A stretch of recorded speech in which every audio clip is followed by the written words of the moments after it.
হবে মা, তাই নদীর পাড়ে বসে আছি, একটু খেলা করে নি। কারণ আসা যাওয়ার খেলার মধ্যে আমরা কখনো লড়াই করতে থাকি,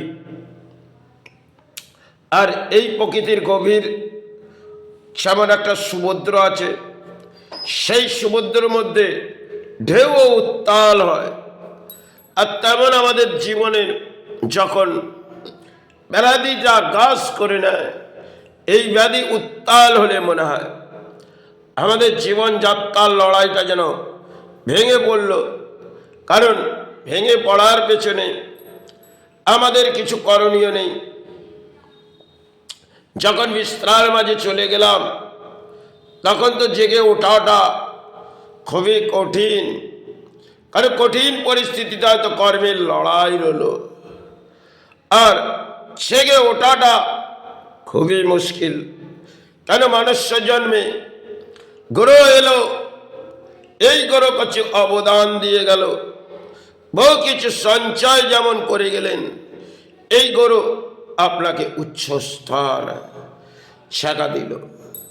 আবার গ্রহ যেমন একটা সময় আপনাকে খেলা খেলল, কারণ সেই গ্রহ সে আপনাকে একটা সময় কিছু অবদান দিলেন।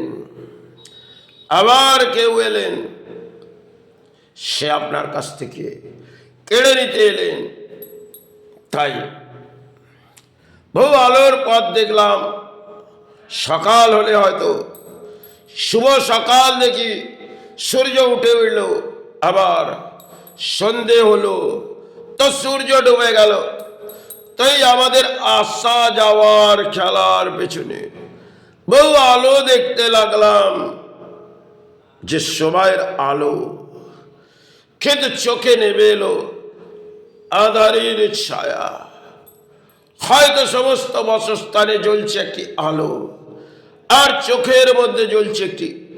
চোখটি যখন খুলতে যাচ্ছি, খুললাম তো বটে, নেমে আসছে আঁধারের ছায়া। কারণ চলে যেতে হবে।